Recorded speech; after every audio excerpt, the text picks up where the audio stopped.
Okay, this is going to be the part 2 of the video, complete improv, because I have no idea how to condense it down to 60 seconds because I have just way too much on my mind to make this a simple one-to-one video.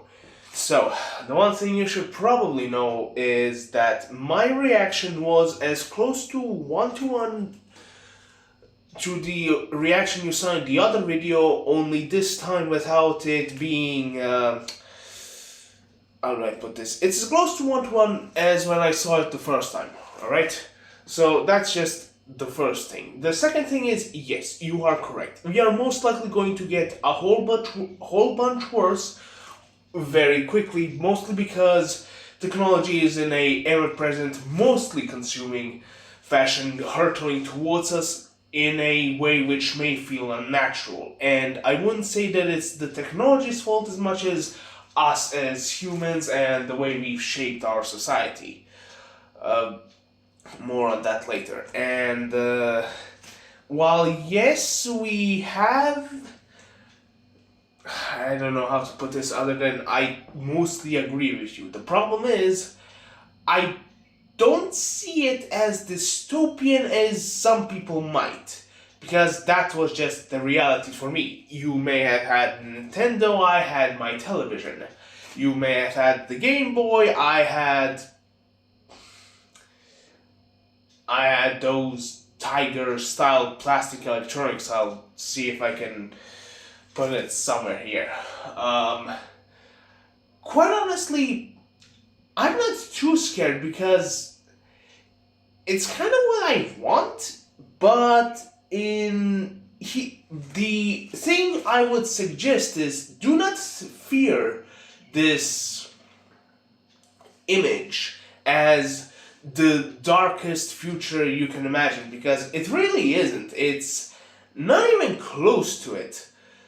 Because at this current moment, at the time of recording, I can still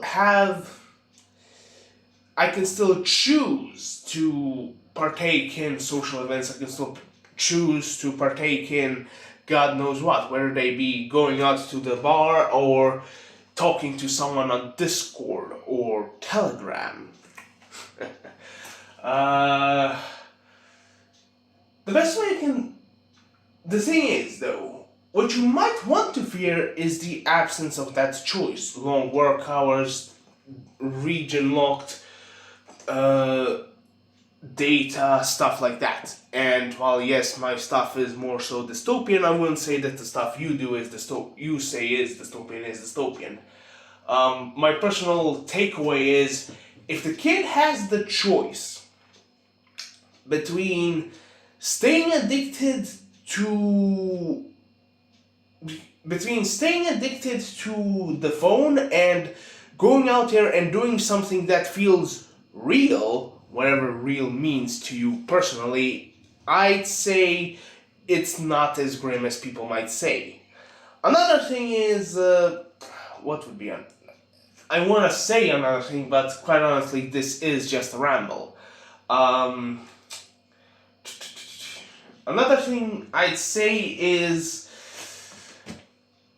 I'd also say that what they are going to experience and what we are going to experience can be seen as real, for the simple fact that if it is able to affect us in reality, the way TV affected me, I'd say no matter how fake you believe it is real. Because if it can affect this, it'll most likely translate to some form of reality. Not everything is a guy standing over there pointing a gun at you, or a beast trying to devour you.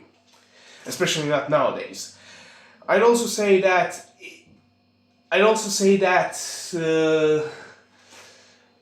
if this raises a couple more questions,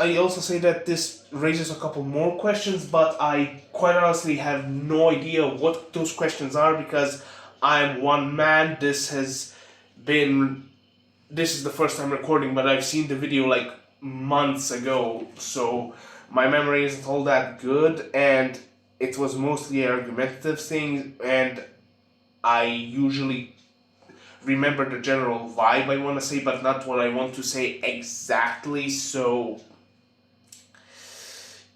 it's only as dystopian as you're willing to see it, because the image you see behind me is what I like to call the pre-phone boomer addiction. We were not social. I mean, some of us are social, but we were not all this universally social as we most likely get the image from movies. If we were to go back there, we were most likely going to see people not interacting with each other if they were into bars. Because, again, we were all basically the same, only the only thing that changed is, like, this hat used to be a fedora, this knitted shirt was going to be I at least think it may as well be crocheted for all I know. This shirt was a suit, and instead of me driving a car, I would have taken the bus or the trolley. And I would have had newspaper, because it's easier to look like you're busy rather than blowing people off and then looking like an asshole. That sort of thing. What else? I mean, that's kind of it.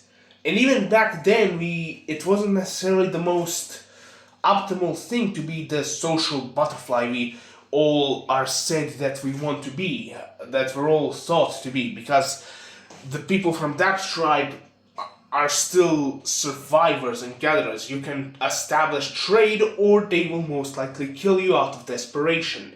Or you're willing to kill them out of desperation. That, generally speaking, what this guy was most likely referring to is a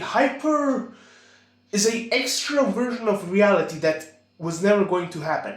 And what these kids are probably going to go through is a version of that extra reality. The question is now, will it be 50, 20, 10 months from now, 50 years, 20 years, God knows how long from now, will that become the new normal, or will it continue to be seen as extra? Because my personal suggestion is rework the whole system, but that's too much. So do not worry. My other suggestion would be, don't worry about it. Because where we were 20 years ago was different than when we were 50 years ago. And the progress, if you were to track it in and condense it, you'd see just how far we've come, how far technology has come. Another thing is, what would be another good thing is, every time,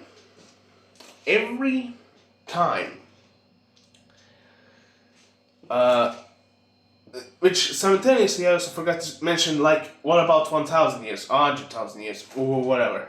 Another thing, and there really is no other thing. You've heard my thesis, now judge for yourself. That's it. That's all I got. The world's fucked, either with phones or without phones, and that's a fact.